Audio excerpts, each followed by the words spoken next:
Conference রুমের ভেতরে যেন টানটান উত্তেজনা। সিএফও, লিগ্যাল হেড এবং একজন নতুন মুখ, Leena Rishi, company newly appointed crisis adviser. তিনি এক তরুণী, চোখে কাঁটায় গ্লাস, মাথায় খোলা চুল, ঠোঁটে গাঢ় লাল লিপস্টিক, চমৎকার ইতালিয়ান ইংরেজি মিশ্রণে কথা বলেন। আরিশকে দেখে সকলে মুচকি হাসল। নিজেদের মধ্যে হালকা কথাবার্তা শুরু করে দিল। মিটিংয়ে মনোযোগ দিল সবাই। লিনার নজর আরিশের দিকে। এমন সুদর্শন যুবক বাংলাদেশেও থাকতে পারে, সেটা আগে জানা ছিল না এই ইতালিয়ান নারীর। ঘড়িতে সময় রাত 11টা। নিজের ঘরে পায়চারি করছে ওরা। গতকাল সকালে না জানিয়েই বেরিয়ে গেছে আরিশ। ওরাকে ডাকেও নি। ঘুমিয়েছিল সে, এটাই হয়তো কারণ। কিন্তু বিষয়টা ওর ভালো লাগেনি একদমই। অবশ্যই ইতালি পৌঁছে ভিডিও কলে কথা বলেছিল আরিশ। বাংলাদেশ সময় রাত 12টায় মিলান শহরে পৌঁছায় সে। ওখানে তখন রাত 8টা। স্বাভাবিকভাবেই তখন অফিস বন্ধ, তাই জানে মিটিং হবে পরদিন, অর্থাৎ আজ। কিছুক্ষণ আগে কল করেছিল আরিশ, বলল মিটিংয়ে জয়েন হবে। বাসায় ফিরতে ফিরতে একটু দেরি হতে পারে, তবে রাত যতই হোক সে ফ্রি হলেই কল করবে। ওরা যেন না ঘুমিয়ে গিয়ে তার জন্য অবশ্যই অপেক্ষা করে। কিন্তু এসব আশ্বাসের পরও আজ ওরার মন একেবারে অস্থির। সেই ওরা যে এতদিন আরিশের থেকে দূরত্ব চাইত, আজ যেন মাত্র 2 দিনের এই দূরত্বেই হাঁপিয়ে উঠেছে। ওই আধা পাগল লোকটাকে ছাড়া এক মুহূর্ত থাকতে পারছে না যেন। চারপাশটা অদ্ভুত শূন্য মনে হচ্ছে। বুকের ভেতর খালি খালি লাগছে, কেমন যেন হাহাকার জমেছে। সকাল থেকে তেমন ঘর থেকেও বের হয়নি সে। কেবল দুপুরে খাবার খেতে বের হয়েছিল, তাও অল্প। সকালেও কিছু খায়নি। আরিশকে অবশ্য মিথ্যে বলেছে ওরা। সকালে খায়নি সেসব বলে আরিশ রাগ করত। খাবার খেতে ইচ্ছে হয়নি ওরা। কেন জানি গলা দিয়ে খাবার নামছিল না, তাই সে খাবার না খেয়ে রুমে চলে এসেছিল সকালে। আরিশ বলেছিল 2 দিনের মধ্যেই ফিরবে, কিন্তু সেই 2 দিন আর ফুরায় কই। ভাবি, তামান্না এসেছে, দরজার বাইরে দাঁড়িয়ে আছে। ওরা পায়চারি বন্ধ করে দরজার দিকে তাকিয়ে বলল, হ্যাঁ ভেতরে এসো আপু। তামান্না ধীর পায়ে ঘরে প্রবেশ করল। ওরা একটা চেয়ার টেনে ইশারায় বসতে বলল তামান্নাকে। বসবো না ভাবি? ঘরে বসে আছেন কেন? এমনি। জানি সব। কি জানো? কিছুটা অবাক হয়ে শুধালো ওরা। তামান্না মুচকি হাসল। ভাইয়া নেই বলে আপনার মন খারাপ? বিষম খেলো ওরা। তামান্না আশেপাশে তাকিয়ে টেবিলের উপর রাখা পানি ভর্তি গ্লাসটা এগিয়ে দিল তার দিকে। ধীরে সুস্থে পানি পান করল সে। মোটেও তেমন কিছু না। আচ্ছা ঠিক আছে, বাইরে চলুন ভাবি। আপনার ননদের প্যাঁচার মতো মুখটা দেখতে ভালোই লাগছে আজ। সাবিহা আপুর? ভুরু উঁচিয়ে জিজ্ঞেস করলো ওরা। তামান্না হাসল। হ্যাঁ, কি হয়েছে তার?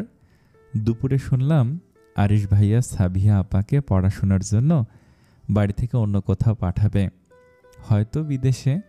ও, তাহলে তো ভালোই হবে। বিদেশে গিয়ে পড়াশোনা করবে, তাতে প্যাঁচার মতো মুখ করার কি হয়েছে? আহা ভাবি, আপনি কিছু বোঝেন না। ওরা মাথা চুলকে নিল কিছুক্ষণ। আসলেই কি কিছু বোঝে না সে? মনে মনে নিজেকেই এক দফা প্রশ্ন করে নিল সে। তামান্না ওরার হাবভাব দেখে ফের বলল, আরে সাবিহা আপা তো আরিশ ভাইয়াকে পছন্দ করে। হ্যাঁ, তা করে। শুধু পছন্দ না, পারলে অন্য কিছু করত। ভেংসি কেটে বলল ওরা। কিন্তু বলার পরে নিজের ভেতরটা কেমন চুপসে গেল। জেলাস। সে অসহায়ের মতো তাকিয়ে রইল তামান্নার দিকে। কেন এমন লাগছে?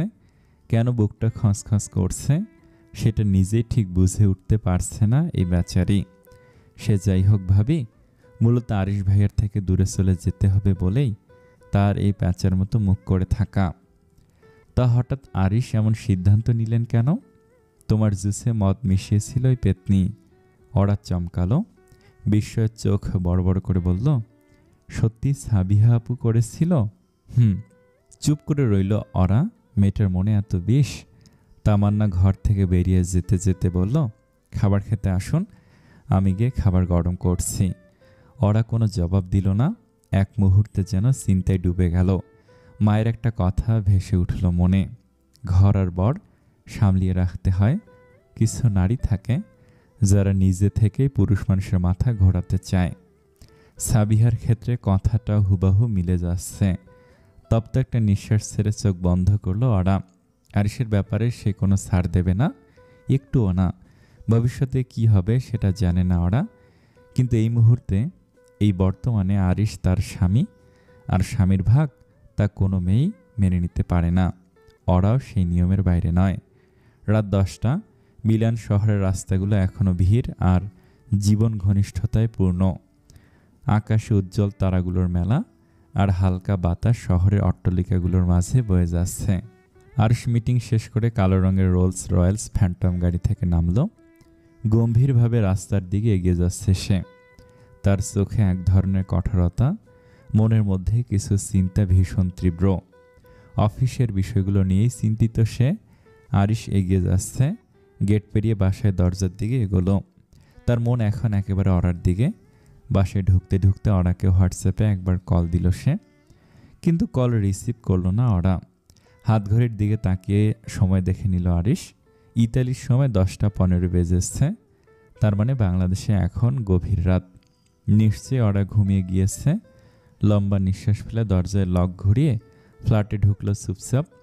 ডিনার আগেই সেরে নিয়েছে, তাই এখন দরকার একটা লম্বা ঠান্ডা শাওয়ার। কিছুক্ষণ পর আরিশ ওয়াশরুম থেকে বেরিয়ে আসলো। তার শরীরের ওপর থেকে টপ টপ করে পানি ঝরছে। তার ত্বক স্নিগ্ধ আর মোলায়েম দেখাচ্ছে। মাথার চুলগুলো কিছুটা ভিজে আছে, আর মুগ্ধকরভাবে তার ঘাড়ের কাছে কিছু কিছু বুদে আসছে। সে তোয়ালে দিয়ে তার গা মুছে নিচ্ছে। এক হাত তোয়ালে ধরে অন্য হাতে চুলের মধ্যে আঙুল চালাচ্ছে। তার চোখগুলো কিছুটা বিষণ্ণ, তবে সে গভীরতা ছিল কেবল অরার জন্য। মেয়েটাকে বড্ড মনে পড়ছে তার। 2 রাত অরাকে ছাড়া কাটাতে হচ্ছে ভাবতেই অস্থির হয়ে উঠল আরিশ। বিছানায় বসে আবারও কল দিল অরাকে। বাংলাদেশ সময় রাত 2:33। ঘুম ঘুম চোখে কোনো মতে ফোনটা ধরে কানে রাখলো অরা। হামিংবার্ড। ধরফড়িয়ে উঠে বসলো অরা। আরিশ কল করেছে, কিন্তু কেন? বাসায় থাকলে আবার কল দিচ্ছে কেন? চোখ ডলতে ডলতে চারপাশে তাকালো সে। ঘরের নিস্তব্ধতা যেন আরো বেশি করে বুঝিয়ে দিল কিছু একটা ঠিক নেই। হঠাৎই মনে পড়ল আরিশ তো দেশে নেই।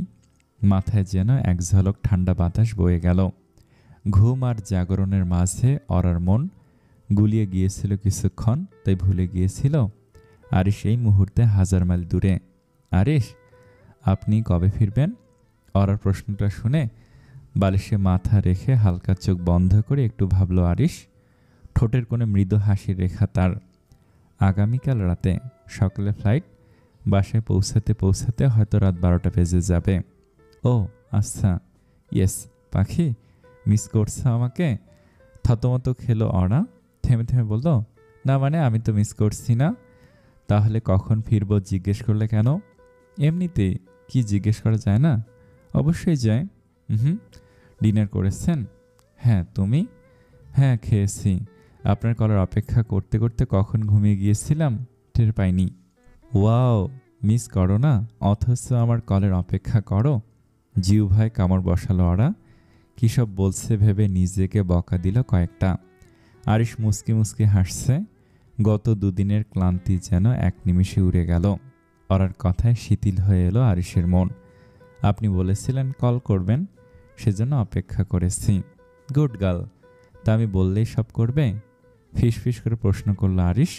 তার গলা স্বরে এমন এক অদৃশ্য মাধুর্য ছিল যে ওরা সহজে এড়িয়ে যেতে পারল না। ওরার ভেতরটা যেন কেমন ধক করে উঠল। আরিশের এমন ফিসফিস করা কথাগুলো কি যেন এক অদ্ভুত মোহ তৈরি করে দিল। ওরা জানে না কিসের জন্য তার শ্বাস প্রশ্বাসটাও দ্রুত হয়ে যাচ্ছে। বুকের ভেতর এক অস্বস্তি আর উত্তেজনা বয়ে যাচ্ছে। না মানে, ইয়েস হামিংবার্ড, আমি জানি তুমি কি করবে। কি করব? কিসমি হামিংবার্ড। ওরা হৃদস্পন্দন দ্রুত বাড়ছে, এতটাই দ্রুত যে আরিশ ফোনের অপর প্রান্তে থেকেও তা অনুভব করতে পারছে। ওরা চুপ করে রইল। আরিশও কথা বলছে না, কেবল ওরা নিঃশ্বাসের শব্দ শুনছে। কিছুক্ষণের মধ্যেই আরিশ উপলব্ধি করল ওরার এই তপ্ত নিঃশ্বাসের শব্দ তাকে এলোমেলো করে ফেলছে। তার মধ্যে অদ্ভুত এক অস্থিরতা সৃষ্টি করছে। লাগামহীন হয়ে যাচ্ছে সে। তার শরীরের প্রতিটি শিরা উপশিরে অদ্ভুত অস্থিরতা গ্রাস করছে। নিঃশ্বাস ভারী হয়ে উঠেছে। পাখি? আরিশ অরাকে ডাকল। তার কণ্ঠে আকুলতা, বেকুলতা, আকুতি, মোহচ্ছন্নতা ছিল। অরা চুপ থাকতে পারল না। জি। Take a long deep breath. I just want to hear you. অস্থির লাগছে অরার। এমন কিছু আগে কখনো অনুভব করেনি সে। আরিশের কাছাকাছি থেকেও কখনো এমন অনুভূতি হয়নি। কিন্তু আজ কেন এমন হচ্ছে? প্রশ্নের উত্তর জানা নেই অরার। শুধু মনে হচ্ছে এই মুহূর্তে আরিশকে তার দরকার, খুব দরকার। তাকে জাপটে ধরে বুকে মুখ গুজে থাকতে ইচ্ছে করছে অরার। আরিশ আবারও বলল, আমি তোমার নিঃশ্বাসের শব্দ শুনতে চাই হামিংবার্ড। আচ্ছা, নিচু স্বরে জবাব দিল অরা। আরিশ অরার নিঃশ্বাসের আওয়াজ শুনছে। ক্রমে ক্রমে দুজনই অদ্ভুত মোহে আচ্ছন্ন হয়ে পড়ছে। হঠাৎ আরিশ বলে উঠল, ক্যামেরা অন করো হামিংবার্ড। অরার বুকটা কেমন করে উঠল। তার চোখে মুখে যে অভিব্যক্তি, সেগুলো লুকাবে কিভাবে? কিন্তু আরিশের কথা তো রাখতেই হবে, না বললে তো শুনবে না সে। অরার নীরবতা আরিশকে আরও অবাধ্য করে তুলছে।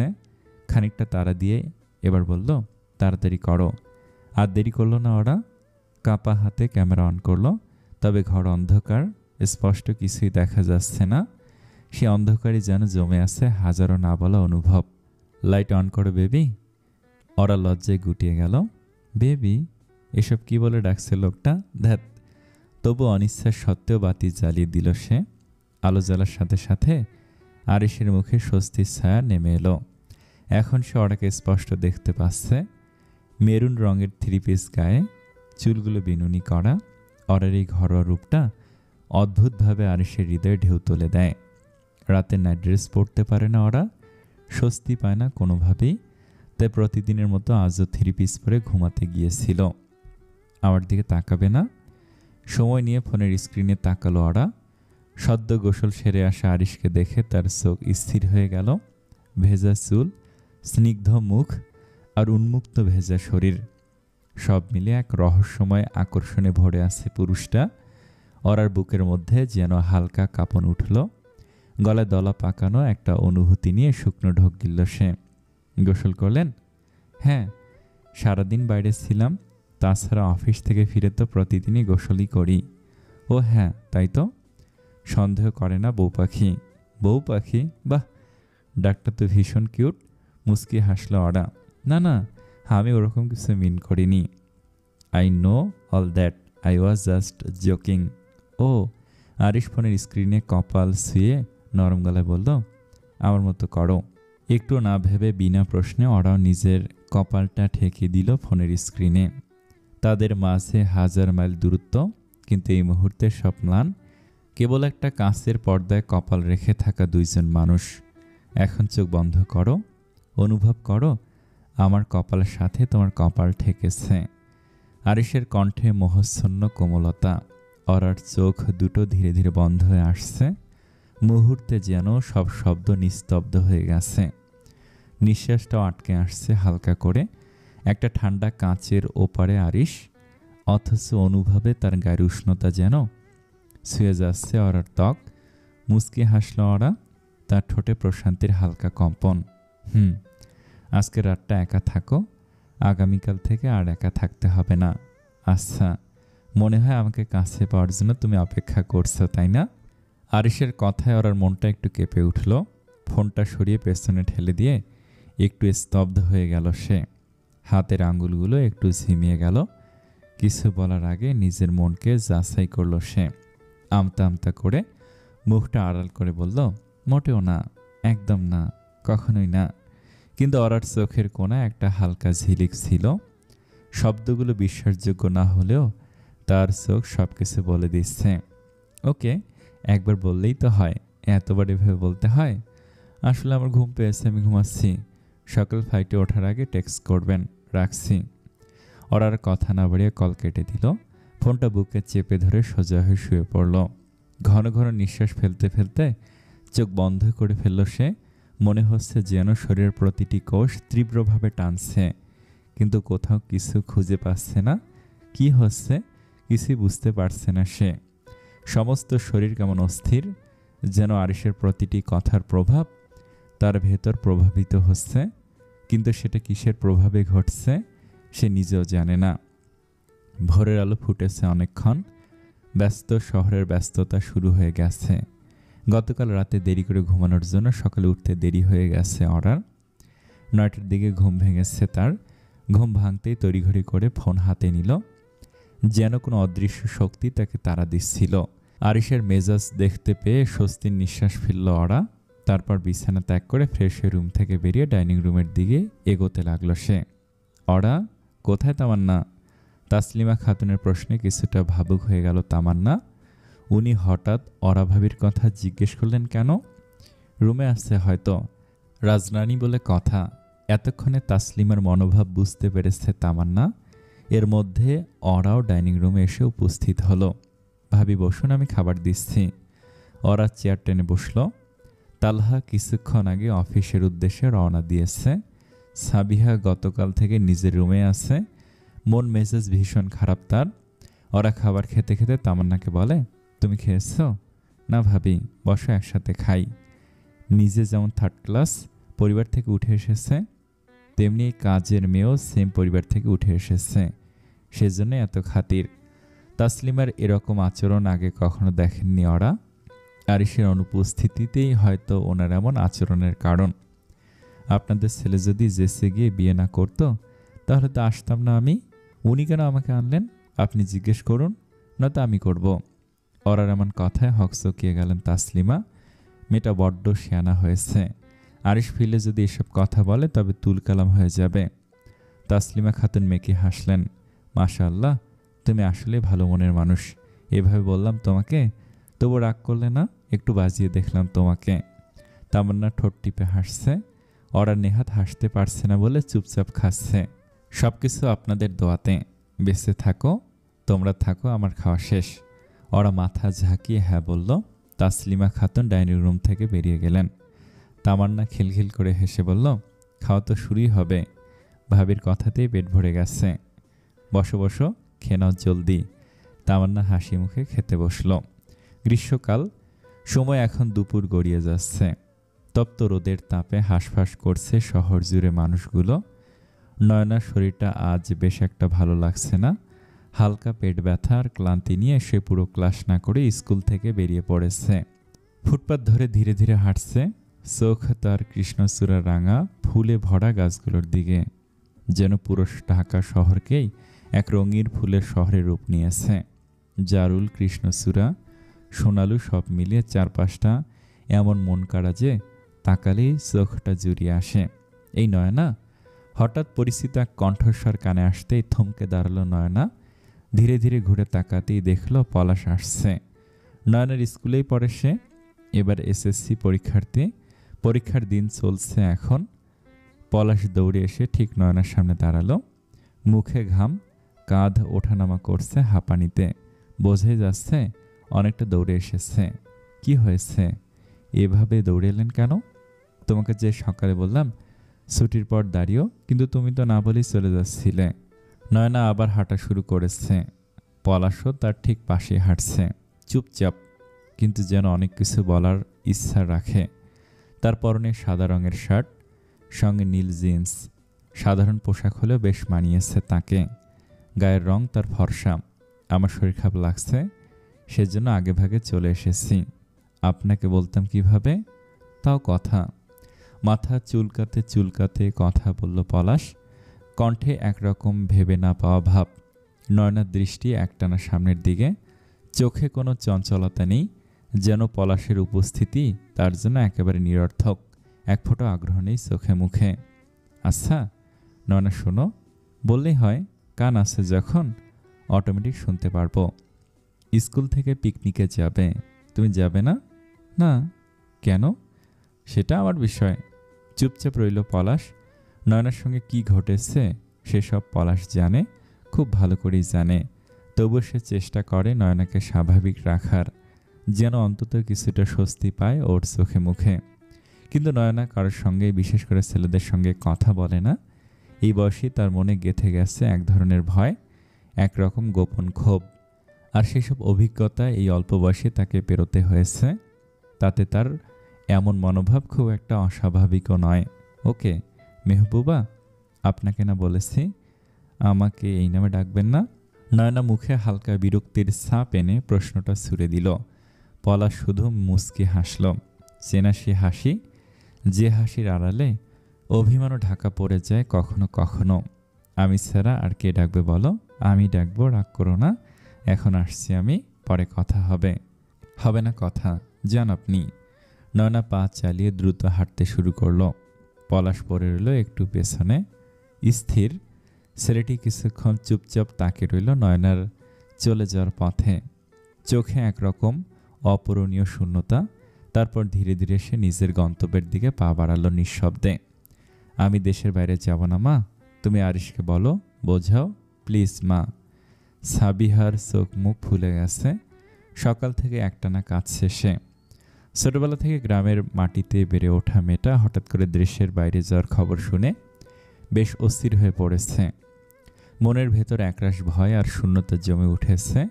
মা, ভাই আর আরিশ, এই তিনজনকে ছেড়ে এত দূরে চলে যাওয়ার কথা ভাবতেই বুকটা কেঁপে উঠছে তার। সব মিলিয়ে সাবিহার মনটা ভীষণ খারাপ। পাশে বসে তাসলিমা খাতুন মেয়ের মাথায় ধীরে ধীরে হাত বুলিয়ে দিচ্ছেন, চোখে মুখে নীরব সান্ত্বনা। তুই শান্ত হ, আরিশ ফিরুক আগে, হয়তো ঠান্ডা হলে কিছু বোঝালে বুঝবে। তবে হ্যাঁ, এরপর থেকে বুঝে শুনে কাজ করবি। কি দরকার ছিল অরানা বরার জুসে মদ মেশানোর? চোখ মুখ কুঁচকে ফেলল সাবিহা। ওই অরাকে নাজেহাল করার জন্যই তো করেছিল সব, কিন্তু হলো উল্টো। সাবিহাকেই নাজেহাল হতে হচ্ছে এখন। ওই মেয়েকে সহ্য হয় না আমার। কি আছে ওর মধ্যে যে আমার মধ্যে নেই? আমিও তো আরিশের কাজিন, তাহলে আমাকে কেন বিয়ে করলো না সে? ওরাকেই কেন? আর করেছে তো করেছে, এত আদিক্ষেতার কি হয়েছে? নিজেকে সামলাতে হবে সাবিহা।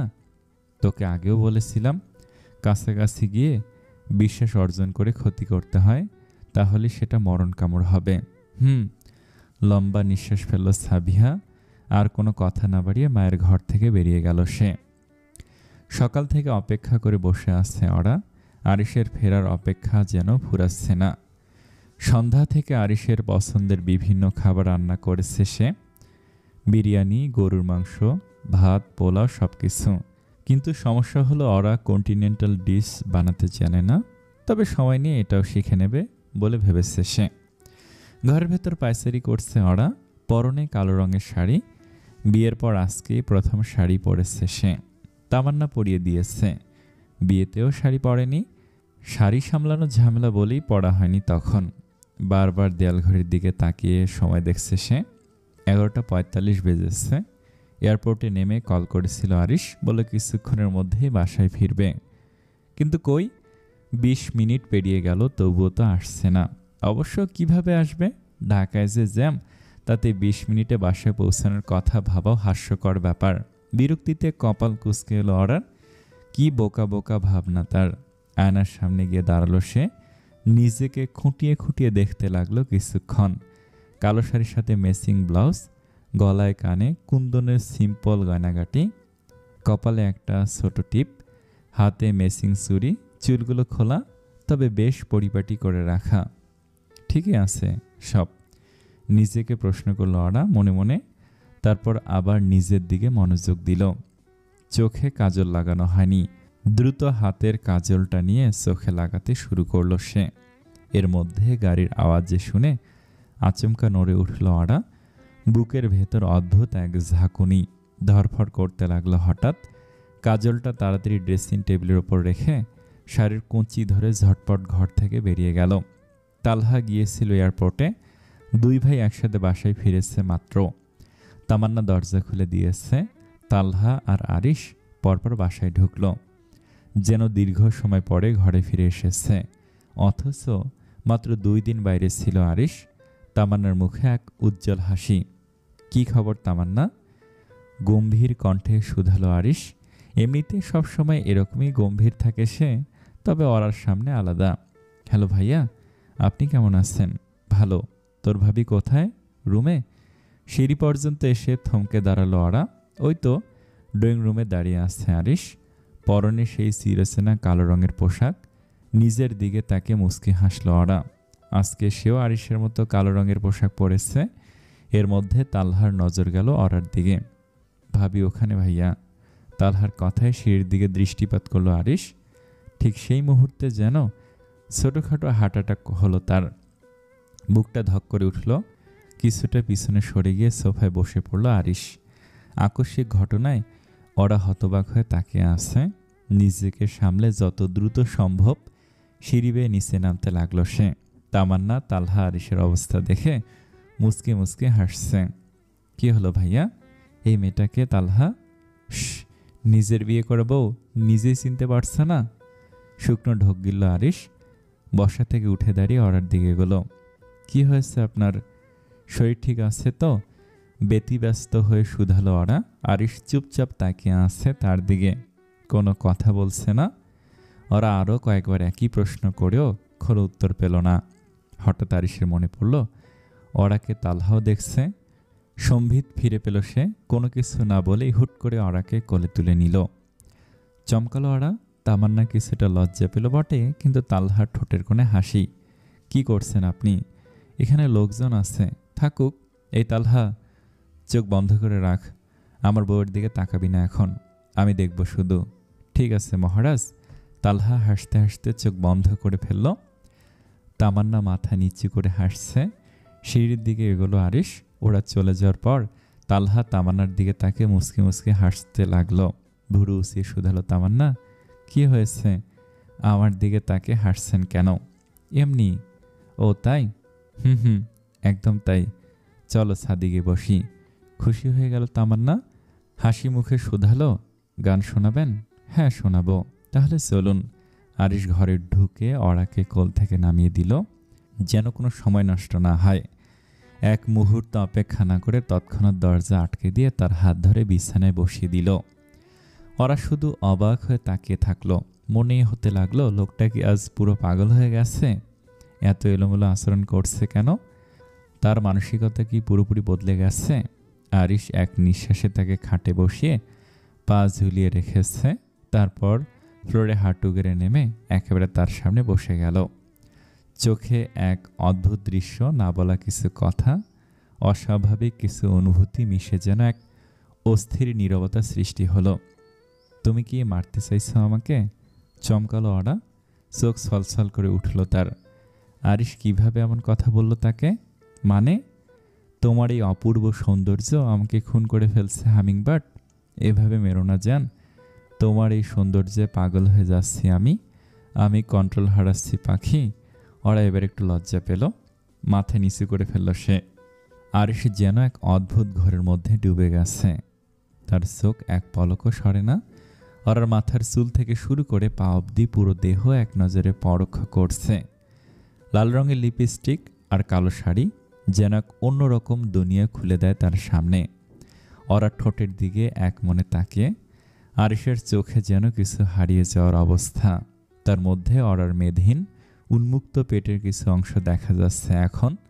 আরিশ ইচ্ছে করে শাড়ির পৃষ্ঠটা একটু সরিয়ে রেখেছে, যেন সে আরও ভালোভাবে দেখতে পারে। আসতে কোনো অসুবিধা হয়নি তো আপনার? ওখানকার সব কিছু ঠিক আছে তো? ঠিক নেই জান, আমি ঠিক নেই। তোমার মাঝে হারিয়ে যাচ্ছি আমি। বসা থেকে উঠে দাঁড়িয়ে চুলের মুঠি টেনে ধরল আরিশ।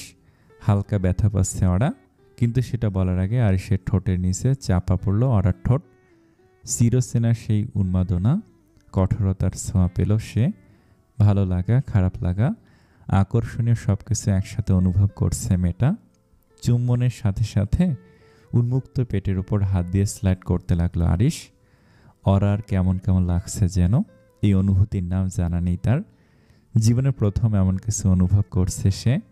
কিছুক্ষণ পর থামলো আরিশ। ফ্রেশ হয়ে নিন আগে। আরিশ, আপনার জন্য আপনার পছন্দের খাবারগুলো রান্না করেছে আজ। ওরাকে বুকে জড়িয়ে ধরেছে আরিশ। আচমকাই তালহার কথা মনে পড়ল আরিশের। চোখ মুখ কুঁচকে ফেলল সে। এভাবে সেজেগুজে রুমের বাইরে কেন গিয়েছিলেন হামিংবার্ড? তালহা ছিল ওখানে। আপনি কিন্তু বলেছেন এসব বলবেন না। তালহা আপনার ভাই, আমারও ভাই হয়। নিজেকে সামলাতে চেষ্টা করছে আরিশ। নেহাত ডাক্তারের পরামর্শ অনুযায়ী চলছে বলে এখনো নিয়ন্ত্রণ হারায়নি সে। নয়তো আজকেও তালহার জন্য ফের ঝামেলা হতো। ধীরে ধীরে সুস্থ হয়ে উঠছে আরিশ, কিন্তু তার ওভার পজিটিভনেস আর রাগ এটা তার স্বভাব, এসব তো আর পরিবর্তন করা সম্ভব না। সে যাই হোক, অপ্রয়োজনীয় কখনো সেজেগুজে রুমের বাইরে যাবে না। তোমার সব কিছু কেবল আমার জন্য, সুন্দর দেখা কিংবা অসুন্দর সব কিছু আমি দেখব। আমি ঠিক আছে, এখন যান, ফ্রেশ হয়ে আসুন। ফ্রেশ হওয়ার কথা মনে পড়তেই মনে হলো আরিশের আসলে গোসল করা দরকার। বাড়ি থেকে এলাম, ফ্রেশ না হয়ে এসব করা উচিত না। লং জার্নি, যদি কোনো ব্যাকটেরিয়া সাথে নিয়ে আসি, সেসব তোমার শরীরে যায়, তখন আমি কি করব? না, আমি এমন রিস্ক নিতে পারবো না। আমি গোসল সেরে আসছি। মুখটা মলিন হয়ে গেল অর্ডার। নিজের হাতে রান্না করেছে বলল সে, তবু লোকটার থেকে কিছু শুনতে পেল না, কিছু বলতেও পারল না। যান যান না বলে যান বলতেও তো পারেও। জামা কাপড় খুলতে খুলতে বলল আরিশ। ওরা অন্যদিকে তাকিয়ে আছে। আমি কি চেঞ্জ করব? না মানে এভাবে খেতে যাব? দরকার নেই, সুন্দর লাগছে, এভাবেই থাকো। তালহা দেরিতে খাবে হয়তো, আমরা এখন খেতে যাব। ঠিক আছে, আমি ডাইনিং রুমে গেলাম, আপনি আসুন। ওরা যেতে চাইলে আরিশ তার হাত ধরে নিজের বুকের ওপর ফেলল তাকে। ওরার মুখটা এখন আরিশের উন্মুক্ত বুকের সাথে মিশে আছে। স্বস্তির নিঃশ্বাস ছাড়ল ওরা। যাও, আমি 5 মিনিটের মধ্যে আসছি। আচ্ছা।